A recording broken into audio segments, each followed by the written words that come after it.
तो बच्चों सबसे पहली चीज़ हम देखते हैं भू संसाधन। भू संसाधन का क्या अर्थ होता है? हम देखने से ही पता चल रहा है बच्चों कि भू संसाधन, भू का संसाधन अर्थात भूमि रूप में जो संसाधन हमें प्राप्त हुआ है उसे हम कहेंगे भू संसाधन। भूमि के ऊपर जो भी कार्य किया जा रहा है वो भू संसाधन के अंतर्गत होगा। अब मुख्य रूप से बच्चों भूमि के ऊपर प्राथमिक क्रियाकलाप ज़्यादा होते हैं। प्राथमिक क्रियाकलापों के अंतर्गत कृषि और उसके संबंधित अन्य प्रकार के जो कार्य हैं, जैसे पशुपालन है, मत्स्य पालन है, ठीक है बच्चों, खनन है और दूसरे प्रकार की प्रकृति प्रदत्त जो चीज़ें हैं वो प्राथमिक सेक्टर में आती है। वो भू संसाधन के ऊपर प्राथमिक रूप से या अग्रणी रूप से कार्य किए जाते हैं। इसके अलावा बस्ती, जैसे कि हम सब रहते हैं इस भूधरा पर ही रहते हैं, इसके अलावा उद्योग, सड़क, नहरें, नदी आदि जितने भी प्रकार की जो चीज़ें हो रही है, जितने भी प्रकार के जो मानव से संबंधित जो कार्य हो रहे हैं वो सब इस भूमि के ऊपर हो रहे हैं और इससे भू संसाधन का उपयोग करके ही हो रहे हैं। इस प्रकार से भू संसाधन हमारे लिए भूगोल विषय में एक बहुत ही इम्पोर्टेंट टॉपिक है, इसलिए हम यहाँ भू संसाधन का अध्ययन कर रहे हैं। बच्चों भू संसाधन का अध्ययन करने से पहले हमें ये जानकारी होनी चाहिए कि आखिर इस प्रकार के संसाधन की जानकारी हमें कौन सा विभाग देता है। तो यहाँ पर मैं स्पष्ट कर देना चाहता हूँ बच्चों कि एक तो भारतीय सर्वेक्षण विभाग होता है भारत सरकार के अंतर्गत और एक होता है भू राजस्व विभाग।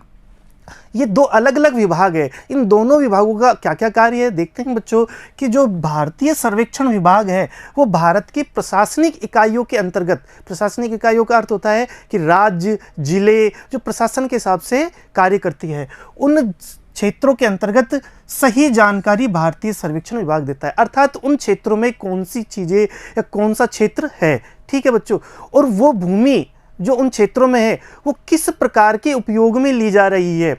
ठीक है बच्चों, यहाँ पर स्पष्ट दोबारा से देख लेना है कि भौगोलिक क्षेत्र की जानकारी, यदि मैं बात करूँ राजस्थान के अंतर्गत कौन कौन सा भौगोलिक क्षेत्र है या कितना कितना क्षेत्र है, यह जानकारी कौन देगा बच्चों? भारतीय सर्वेक्षण विभाग। लेकिन राजस्थान के कौन से क्षेत्र में, कौन से गांव में, कौन से नगर में वो भूमि किस प्रकार के उपयोग में ली जा रही है, यह जानकारी हमें देगा भू राजस्व विभाग। ठीक है बच्चों, तो भू राजस्व विभाग का कार्य है भूमि उपयोग संबंधी जो कार्य है, अर्थात वह भूमि जिस पर हम बात कर रहे हैं वो किस प्रकार के उपयोग में ली जा रही है, यह जानकारी हमें भू राजस्व विभाग देगा। लेकिन यदि उस समस्त क्षेत्र की बात करूं तो वो समस्त क्षेत्र की भौगोलिक जो जानकारी है वो भारतीय सर्वेक्षण विभाग हमें देगा। यहाँ पर एक बात और इम्पोर्टेंट है बच्चों, यहाँ पर जो जानकारी भारतीय सर्वेक्षण विभाग देगा यह स्थायी होती है। अर्थात जो जहाँ पर यदि कोई पहाड़ है, यदि कोई पर्वत है, मैदान है, नदी है, नाले है, जो भी है वो सब कैसा होगा? लगभग स्थायी होगा। लेकिन भूमि उपयोग संबंधी जो कार्य है जो हमें भू राजस्व विभाग देता है वो कैसा होगा?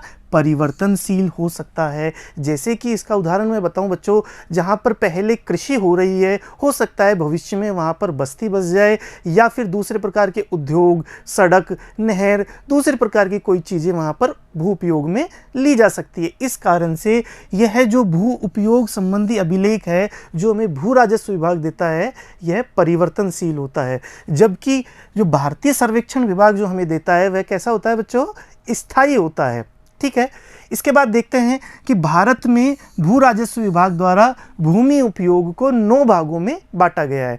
जो भू राजस्व विभाग है जो हमें ये बताता है कि भू उपयोग किस प्रकार का हो रहा है, भूमि का उपयोग किस प्रकार का हो रहा है, वो भू राजस्व विभाग भू उपयोग को 9 भागों में बांटता है। अर्थात यह विभाग हमें बताता है कि इन 9 कैटेगरियों के अंदर, इन 9 कैटेगरी जो हम देखेंगे इसके अंतर्गत भूमि का किस प्रकार से उपयोग हो रहा है। ठीक है बच्चों, तो पहला देखते हैं वनों के अधीन क्षेत्र अर्थात फॉरेस्ट एरिया। यहाँ पहला जो भाग है बच्चों वो है फॉरेस्ट एरिया या वनों के अधीन क्षेत्र। इसको भी बच्चों 2 भागों में बांटा गया मुख्यतः रूप से, वर्गीकृत वन क्षेत्र और वनों के अंतर्गत वास्तविक क्षेत्र। यहाँ वनों के अंतर्गत वास्तविक क्षेत्र का मतलब होता है जहाँ वास्तविक रूप से वन है, और वर्गीकृत वन क्षेत्र का मतलब होता है वह क्षेत्र जहाँ पर वन विकसित किए जा सकते हैं, जहाँ पर उनकी संभावना हो। ठीक है, जहाँ वन विकसित हो सकते हैं वह होता है वर्गीकृत वन क्षेत्र, जबकि वास्तविक जो वन क्षेत्र है वो इस प्रकार के भाग में होता है। इस प्रकार से पहला जो हमारा वर्ग है वो है वनों के अधीन क्षेत्र।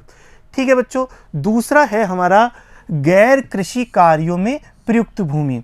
ऐसी भूमि जो गैर कृषि कार्यों में हो, अर्थात वहाँ पर बस्ती बसाई जा सकी हो, वहाँ पर उद्योग लगाए जा रहे हों, वहाँ पर सड़कें हो, नहरें हो, दूसरी प्रकार की कोई चीज़ हो, अवसंरचना हो रही हो, या बस्तियाँ बस रही हो, लोग बाग रह रहे हों, मकान बन रहे हों, इस प्रकार की यदि कोई भूमि है तो वो आएगी दूसरे वर्ग, जिसका नाम है गैर कृषि कार्यों में प्रयुक्त भूमि। ठीक है बच्चों, तीसरा प्रकार का वर्ग है बच्चों बंजर व व्यर्थ भूमि। इस भूमि के अंतर्गत बच्चों ऐसी भूमि होती है जो नवीन तकनीकी या प्रेजेंट में जो उपस्थित टेक्नोलॉजी है, प्रेजेंट में हमारे पास जो टेक्नोलॉजी है उन पर कार्य करने के बाद भी ये क्षेत्र कृषि के लिए उपजाऊ नहीं हो पाया है।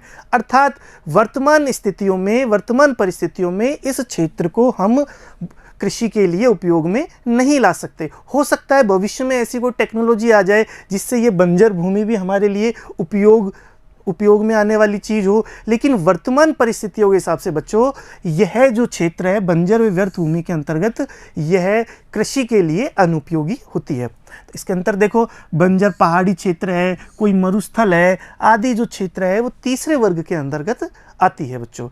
अगला देखते हैं चौथे वर्ग के अंतर्गत स्थायी चारागाह। ऐसे क्षेत्र जो चारागाह के रूप में प्रयोग लिए जाते हैं, ऐसी भूमि स्थायी चारागाह कहलाती है। प्राय ये देखने को मिलता है बच्चों कि गांव के अंदर ग्राम पंचायत या सरकार के अधीन ऐसी भूमि होती है जिसे हम क्या कहते हैं, सामुदायिक भूमि कहते हैं। ठीक है, ये साझा संपत्ति भी होती है, अर्थात गांव की साझा संपत्ति होती है, किसी की निजी संपत्ति नहीं होती। और यहाँ से प्राप्त जो उत्पाद होते हैं, यहाँ से प्राप्त जो भी कार्य किए जाते हैं वो सब साझा रूप से किए जाते हैं, समूचे ग्राम के लिए या सभी लोगों के लिए किए जाते हैं, किसी पर्टिकुलर किसी निजी संपत्ति यहाँ पर नहीं होती। ठीक है बच्चों, तो चौथा वर्ग है स्थायी चारागाह। इसके बाद देखते हैं बच्चों पांचवा वर्ग है विविध तरु फसलों व उपवनों के अंतर्गत क्षेत्र। ये इस प्रकार के क्षेत्र होते हैं जैसे उद्यान हो गए। ठीक है बच्चों, ये मुख्य रूप से निजी स्वामित्व के होते हैं और सामुदायिक रूप से भी हो सकते हैं, लेकिन मुख्य रूप से ये निजी स्वामित्व के होते हैं। और यहाँ पर उद्यान हुआ या फिर फल फ्रूट वाले जो वृक्ष हैं वो मुख्य रूप से इन क्षेत्रों में लगाए जाते हैं, फलदार वृक्ष। ठीक है बच्चों, इसके बाद देखते हैं अगला छठा कृषि योग्य व्यर्थ भूमि। यहाँ पर देखने वाली विशेष बात है बच्चों कि कृषि योग्य जो व्यर्थ भूमि है वो उस प्रकार की भूमि होती है जो पिछले 5 वर्षों से 5 वर्ष या उससे अधिक समय से परती भूमि हो। परती भूमि का क्या अर्थ होता है बच्चों? परती भूमि का अर्थ होता है जहाँ पर कृषि नहीं की जा रही है, कृषि रहित क्षेत्र जो होता है उसे परती भूमि कहते हैं। जहाँ पहले हो सकता है कृषि की गई हो लेकिन वर्तमान में, वर्तमान का मतलब 5 वर्षों से कृषि नहीं की जा रही है, 5 वर्ष या उससे अधिक समय से कृषि नहीं की जा रही है और इसे क्या कहते हैं? कृषि योग्य व्यर्थ भूमि। लेकिन तकनीक के मदद से, टेक्नोलॉजी की सहायता से हम इस पर कार्य करें तो इसे कृषि योग्य बनाया जा सकता है। ठीक है बच्चों, तो छठा वर्ग कौन सा हो गया? कृषि योग्य व्यर्थ भूमि। ऐसी भूमि जो 5 वर्ष या उससे अधिक से परती भूमि हो। अगला है बच्चों 7वां वर्तमान परती भूमि। वह भूमि जो 1 वर्ष या उससे कम समय की परती भूमि हो। ठीक है बच्चों, यहाँ पर किस प्रकार का है? 1 वर्ष से कम। यहाँ 5 वर्ष से ज़्यादा, यहाँ 1 वर्ष से कम। ठीक है बच्चों, तो पहला जो छठा नंबर का था वो कृषि योग्य व्यर्थ भूमि, वो 5 वर्ष या उससे अधिक परती भूमि वाला क्षेत्र था। और जो 7वां नंबर का है वर्तमान परती भूमि, वो है 1 वर्ष से कम समय के लिए जो परती भूमि हो। यहाँ पर ये देखने वाली विशेष बात है बच्चों कि इस परती भूमि जो वर्तमान परती भूमि होती है, ये भूमि की उर्वरता बनाए रखने के लिए भी कई बार आवश्यक हो जाती है।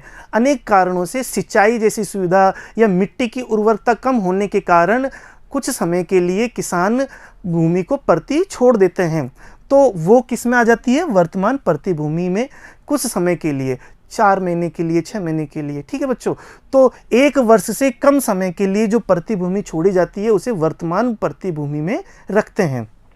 अगला है बच्चों 8वां पुरातन प्रतिभूमि। यह दोनों के मध्य की अवस्था है। ठीक है बच्चों, यहाँ जो कृषि योग्य व्यर्थ भूमि ये 5 वर्ष से ज़्यादा है, वर्तमान प्रतिभूमि 1 वर्ष से कम है।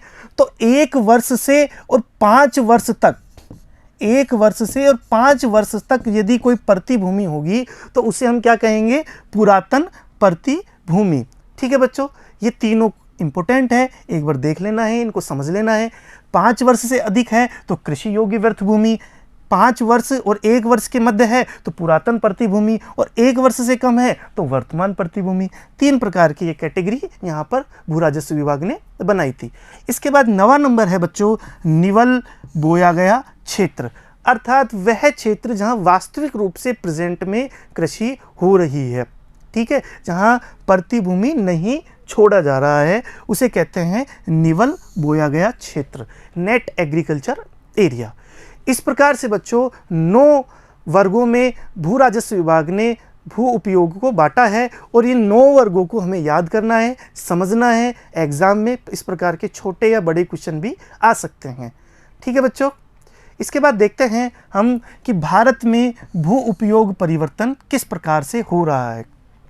भू उपयोग परिवर्तन का क्या अर्थ होता है? सबसे पहले ये समझ लेते हैं बच्चों कि भू उपयोग का मतलब होता है जो भूमि हमारे उपयोग में आ रही है, वह भूमि जो उपयोग में आ रही है, अर्थात ये जो 9 वर्ग हमने इनका अध्ययन किया, इन 9 वर्गों के अंतर्गत जो भूमि आ रही है उसमें यदि एक वर्ग से दूसरे वर्ग में वो जा रही है, ठीक है, तो उसे क्या कहेंगे?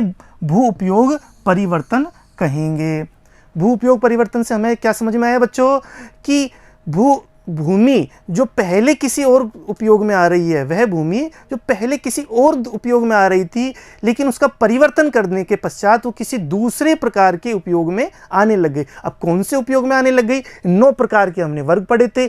एक वर्ग में पहले किसी न किसी वर्ग में एक में आ रही होगी, एक वर्ग से यदि दूसरे वर्ग में हो जाती है तो उसे कहते हैं भू उपयोग परिवर्तन। तो भारत में भू उपयोग परिवर्तन किस प्रकार से होता है और उसके क्या क्या कारण हैं, आइए देखते हैं हम। देखो बच्चों कि भारत के अंतर्गत भू उपयोग परिवर्तन मुख्य रूप से अर्थव्यवस्था से संबंधित होता है, क्योंकि हम सब जानते हैं कि भारत एक विकासशील राष्ट्र है और यहाँ पर लगातार रूप से विकास हो रहा है आज़ादी के बाद से।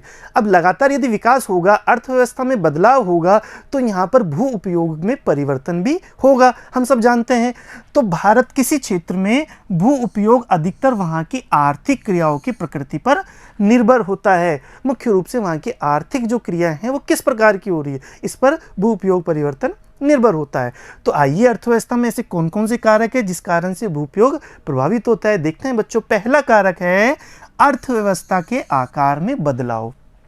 हम सब जानते हैं बच्चों कि आज़ादी के बाद हमारी अर्थव्यवस्था कम थी, छोटी थी, लेकिन समय के साथ में जैसे जैसे समय बदलता गया वैसे वैसे विकास होता गया और भारत लगातार रूप से अर्थव्यवस्था के आकार में बदलाव लाता गया, सकारात्मक बदलाव यहाँ पर होता गया। और आज भारत दुनिया की टॉप 5, दुनिया की 5 सबसे बड़ी अर्थव्यवस्थाओं में से एक है। ठीक है बच्चों, तो भारत की अर्थव्यवस्था में लगातार रूप से यदि परिवर्तन, सकारात्मक रूप से परिवर्तन होता गया तो यहाँ भू उपयोग परिवर्तन भी होगा।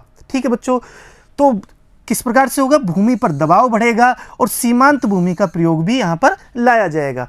जैसे जैसे यहाँ पर अर्थव्यवस्था के आकार में बदलाव होगा, सकारात्मक रूप से बदलाव होगा, और वैसे वैसे भू आकार में बदलाव होगा, भूमि पर दबाव बढ़ेगा। और जो सीमांत क्षेत्र का अर्थ होता है बच्चों कि वह क्षेत्र जो किसी कार्य से बाहर है। ठीक है, जैसे एग्रीकल्चर, कृषि भूमि के अंतर्गत यदि माना कि ये कृषि भूमि है, ठीक है बच्चों, और कृषि भूमि के बाहर ये बंजर बेकार भूमि पड़ी हुई है, तो क्या हुआ कि लगातार रूप से यदि हमने विकास किया तो ये जो क्षेत्र है, ये विकास के जो क्षेत्र है, यहाँ पर कृषि भूमि को लगातार कम होते जा रहे हैं। और यदि कृषि भूमि लगातार कम होती जाएगी तो ये क्या करेगी? आगे बढ़ने का प्रयास करेगी। और ऐसे क्षेत्र जहाँ कृषि संभव नहीं थी या कृषि नहीं हो रही थी किन्हीं कारणों से, वहाँ उन क्षेत्रों में कृषि का विकास होने लगेगा। तो इन क्षेत्रों को क्या कहेंगे? सीमांत क्षेत्र। ठीक है बच्चों, तो लगातार रूप से क्या होगा? सीमांत भूमि को प्रयोग में भी लाया जाएगा। ठीक है, तो पहला जो हमारा कारण है वो अर्थव्यवस्था के आकार में बदलाव है, भू उपयोग परिवर्तन में। दूसरा जो हमारा कारण है बच्चों वो है अर्थव्यवस्था की संरचना में बदलाव। हम सब जानते हैं बच्चों कि भारत विकासशील राष्ट्र के अंतर्गत प्राथमिक जो सेक्टर है, प्रथम वर्ग के जो क्रियाकलाप थे हमारे, उनसे बदलाव ला करके द्वितीयक और तृतीयक सेक्टर में यहाँ पर चेंजेज हो रहा है। अर्थात बच्चों प्रथम सेक्टर से बदलाव होकर के द्वितीयक और तृतीयक सेक्टर की तरफ ज़्यादा तीव्रता से हम बढ़ रहे हैं। और द्वितीयक तृतीयक सेक्टर में बदलाव आने के कारण और नगरों में परिवर्तन आने के कारण, विशेष रूप से नगरों के समीपवर्ती क्षेत्रों में जो कृषि भूमि है वो अन्य क्रियाओं के उपयोग में आने के कारण क्या होता है, भू उपयोग में परिवर्तन होता है। ठीक है बच्चों, हम सब जानते हैं कि नगर के आकार में लगातार रूप से बदलाव होता गया, नगर बढ़ते गए हैं और आसपास की जो कृषि भूमि है उनको नगर अपने आप में मिलाते जाते हैं और लगातार रूप से उसमें विकास होता जाता है, बस्तियां लगातार रूप से बढ़ती जाती है, उद्योगों के रूप में भी हमें भूमि की आवश्यकता होती है, तो उसको भी लगातार रूप से हमें क्या करना है, भू उपयोग परिवर्तन होता जाता है। तो इस कारण से अर्थव्यवस्था की संरचना में बदलाव हुआ। प्राथमिक जो सेक्टर पहले ज़्यादा था हमारे भारत में, प्रथम वर्ग के क्रियाकलाप ज़्यादा थे, उनसे बदलाव होकर के द्वितीयक और तृतीयक क्रियाकलापों में ज़्यादा संख्या में अर्थव्यवस्था कार्य करने लगी। ठीक है बच्चों, इसके बाद देखते हैं बच्चों कि दूसरा जो कारक है वो है अर्थव्यवस्था की संरचना में बदलाव। हमने जिस प्रकार से देखा बच्चों कि पहला जो कारक था कि अर्थव्यवस्था के आकार में बदलाव, अर्थात हमारी अर्थव्यवस्था लगातार रूप से बढ़ती जा रही है, उसी प्रकार से हमारी अर्थव्यवस्था की संरचना में भी बदलाव आ रहा है। जहाँ पहले प्राथमिक सेक्टर ज़्यादा सक्रिय था भारत में, वहीं अब प्राथमिक सेक्टर से द्वितीयक और तृतीयक सेक्टर में तब्दीली ज़्यादा आ रही है, ज़्यादा तीव्रता से वृद्धि हो रही है। ठीक है बच्चों, तो प्राथमिक सेक्टर से हम किस की ओर बढ़ रहे हैं, द्वितीयक और तृतीयक सेक्टर की ओर बढ़ रहे हैं। इस कारण से भी भू उपयोग परिवर्तन हुआ है। विशेष रूप से नगरों के समीपवर्ती क्षेत्रों में कृषि भूमि को अन्य क्रियाओं के उपयोग के रूप में लाया जा रहा है। हम सब देखते हैं कि जो नगर के जो क्षेत्र है आसपास, नगर के आसपास के जो क्षेत्र है वो लगातार रूप से नगरों में शामिल किए जा रहे हैं, वहाँ उद्योग और बस्तियाँ बसाई जा रही है। इस कारण से यह जो अर्थव्यवस्था की संरचना में बदलाव आया, उस कारण से भी भू उपयोग परिवर्तन हुआ है बच्चों। ठीक है, इसके बाद देखते हैं तीसरा है कि यहाँ पर हम देखते हैं कि जनसंख्या में तो वृद्धि हुई, कृषि क्रियाकलापों का अर्थव्यवस्था में योगदान कम होता है, लेकिन भूमि पर कृषि क्रियाकलापों का दबाव कम ना होकर के बढ़ता है। हालांकि कृषि जो क्षेत्र है उसका अर्थव्यवस्था में योगदान तो कम होता है, ठीक है, लेकिन बढ़ती हुई जनसंख्या और कृषि आदतों के कारण बच्चों हमारा जो दबाव है कृषि क्षेत्र पर वो लगातार रूप से बढ़ रहा है, अर्थात जनसंख्या बढ़ रही है। अब इस बढ़ती हुई जनसंख्या में जो कृषि क्षेत्र है वो तो लगभग सीमित है, बहुत ज़्यादा बदलाव नहीं आ सकता उसमें। ठीक है बच्चों, लेकिन इस बढ़ती हुई जनसंख्या की खाद्यान्न ज़रूरतों को पूरा करने के लिए, खाने जैसी चीज़ों की आवश्यकता के लिए हमें क्या करना पड़ेगा, कृषि पर ज़्यादा भार हो गया है। इस वजह से भी जो कृषि भूमि उपयोग है वो कृषि की इन कारणों से भी परिवर्तन हो रहा है। ठीक है बच्चों, तो ये मुख्य रूप से तीन जो कारण हैं, हमने अर्थव्यवस्था के जो तीन कारण हैं वो देखे भू उपयोग परिवर्तन के। ठीक है बच्चों, इसी के बाद हम देखते हैं बच्चों कि यहाँ पर भारत में भू उपयोग के अनुपात में परिवर्तन किस प्रकार से हुआ है, विशेष रूप से 1950-51 और 2014-15 के अंतर्गत किस प्रकार से बदलाव देखने को मिलते हैं। अर्थात भारत में भू उपयोग के अनुपात में यानी कि प्रतिशत में किस प्रकार से परिवर्तन हुए हैं। यहाँ हमने जैसे कि पढ़ा था बच्चों कि 9 वर्गों में रखा गया जो भाग है, भूमि के जो प्रकार है वो यहाँ पर दिखाए गए हैं और उनमें किस प्रकार से 1950-51 से 2014-15 में किस प्रकार से परिवर्तन हुआ, यह हमें देखने को मिलेगा। यहाँ पर पहला है बच्चों वन के अंतर्गत हम देख रहे हैं बच्चों कि 17% से बढ़कर के 23.3% पर वन प्रतिशत बढ़ गए हैं। 17% थे वो बढ़कर के 23.3% हो गए हैं 2014-15 में। ठीक है बच्चों, तो इसके क्या कारण थे, ये इसमें लगातार रूप से हमने देखा कि वनों को 2 भागों में हमने बांटा था। एक तो था बच्चों वर्गीकृत वन, ठीक है, और एक वास्तविक वन। यहाँ पर देखने वाली बात क्या है बच्चों कि वास्तविक वनों में वृद्धि ना होकर के किस प्रकार के वनों में वृद्धि हुई है, वर्गीकृत, अर्थात उन में जहाँ पर संभावना व्यक्त की जा सकती है, अर्थात वह क्षेत्र या वो भूमि जहाँ पर वनों को विकसित करने की संभावना है उन क्षेत्रों में प्रतिशत में वृद्धि हुई है, ना कि वास्तविक वनों में। ठीक है बच्चों, तो यहाँ हमने देखा कि 17% से बढ़कर के 23.3% पर वनों का क्षेत्र बढ़ गया है। दूसरा है बच्चों गैर कृषि कार्यों में प्रयुक्त भूमि। अब गैर कृषि कार्यों में प्रयुक्त भूमि का मतलब क्या होता है बच्चों, कि ऐसी भूमि जहाँ पर बस्तियाँ बसाई गई हो, जहाँ पर उद्योग लगाए गए हों, नहर, सड़कें आदि कार्य जहाँ पर किए गए हों, वो उस क्षेत्र को क्या बोलते हैं बच्चों, गैर कृषि कार्यों में प्रयुक्त भूमि। यहाँ पर भी देखने को मिल रहा है कि 3.2 से बढ़कर के 8.7% हो गया है, अर्थात यहाँ पर भी लगभग 2.5 गुना वृद्धि यहाँ पर देखने को हमें मिली है। इसका क्या कारण है बच्चों, कि लगातार रूप से होता गया जो विकास है, और उस विकास के कारण हम किस प्रकार से सेक्टरल परिवर्तन, सेक्टरल चेंज, प्रथम सेक्टर से चेंज होकर के द्वितीयक और तृतीयक सेक्टर में चले गए हैं। इस कारण से बस्तियों की ज़्यादा आवश्यकता हुई और उसके लिए भूमि की आवश्यकता हुई, उद्योगों की ज़्यादा आवश्यकता हुई, उसके लिए भूमि की आवश्यकता है। तो लगातार रूप से भूमि में परिवर्तन, भू उपयोग में परिवर्तन यहाँ पर देखा गया। 3.2 से बढ़कर के 8.7% पर यहाँ पर ये गैर कृषि कार्यों में प्रयुक्त भूमि हुई। तीसरे नंबर पर आता है बच्चों बंजर व व्यर्थ भूमि। ऐसी भूमि जो बंजर हो या बेकार हो, ठीक है, या फिर प्रचलित प्रौद्योगिकी या प्रचलित तकनीक के माध्यम से उन्हें भूमि को कृषि योग्य नहीं बनाया जा सके, तो उन क्षेत्र को देखा कि 13.4 से घट करके 5.5 पर वो आ गया है। अर्थात भारी मात्रा में हमने इस पे कार्य किया, तकनीक के माध्यम से इन बंजर और व्यर्थ भूमि को कृषि योग्य या चारागाह योग्य बनाया। ठीक है बच्चों, इसके बाद स्थायी चारागाह 2.3 से बढ़कर के 3.3 हो गया। इसका क्या कारण, हमने बताया कि बंजर और व्यर्थ भूमि को हमने तकनीक के माध्यम से चारागाह और वास्तविक रूप से कृषिगत क्षेत्र में तब्दील किया। इसके बाद है बच्चों फसल वृक्षों के अधीन क्षेत्र। ऐसे क्षेत्र जो फसल वृक्ष है, ठीक है, उनमें भी भारी मात्रा में कम हुई, 6.9 से घट करके 1% पे आ गया। अगला है कृषि योग्य व्यर्थ भूमि। ऐसी भूमि जो कि 5 वर्ष या उससे अधिक समय तक पड़ती हो, उसमें भी हमने देखा कि 8% से घट करके बच्चों 4% पर आ गया है। ये इसके क्या कारण है, इसके भी वही कारण है बच्चों कि हमने इन क्षेत्रों में क्या किया, तकनीक के माध्यम से कृषि योग्य क्षेत्र बनाए।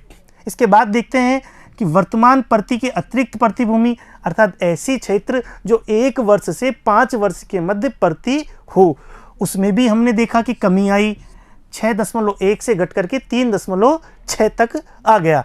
अगला है वर्तमान प्रति भूमि, यह 3.7 से बढ़कर के बच्चों 4.9% पर आ गया है। इसके बढ़ने के क्या कारण है बच्चों, इसके बढ़ने के 2 कारण हैं।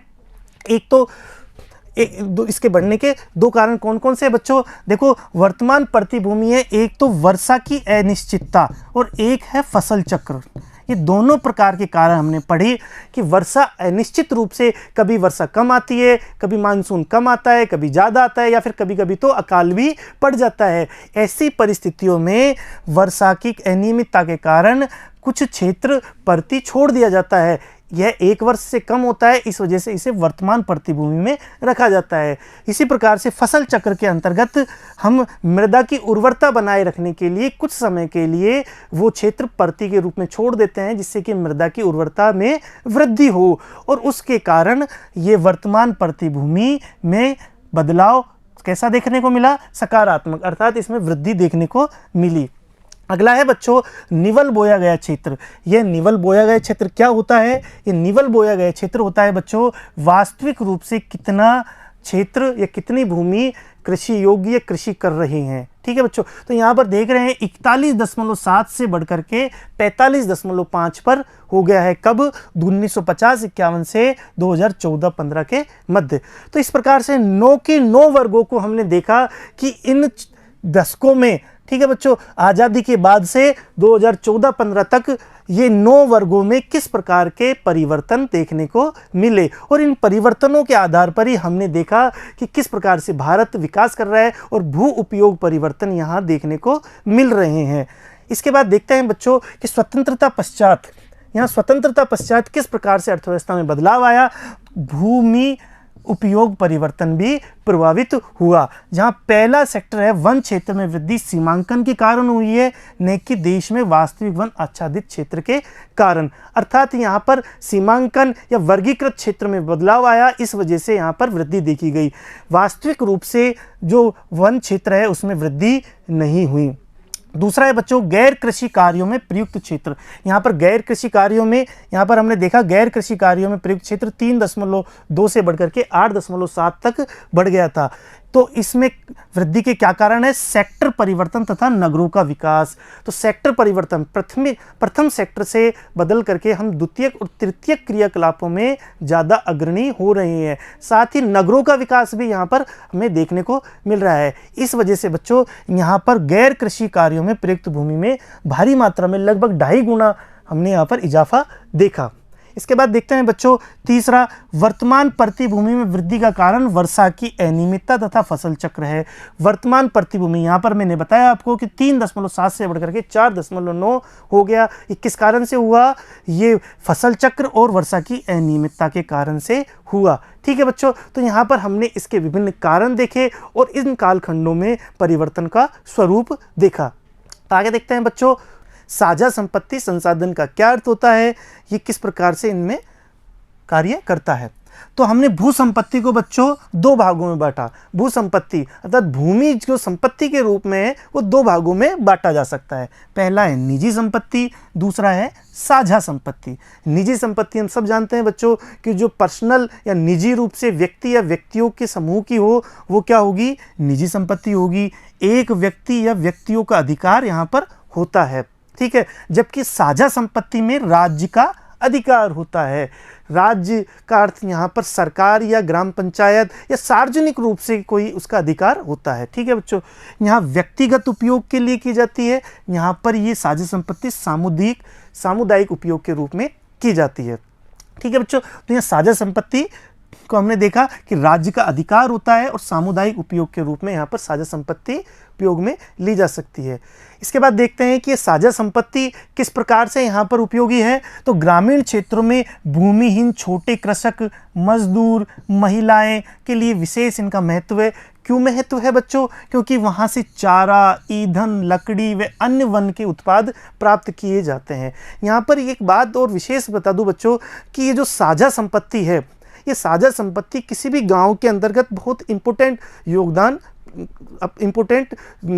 रखती है। क्यों रखती है? क्योंकि जो विशेष रूप से जो भूमिहीन कृषक है, जो छोटे कृषक है, जो मजदूर है और जो महिलाएं हैं, उनकी जीवन यापन करने के ये साधन होते हैं।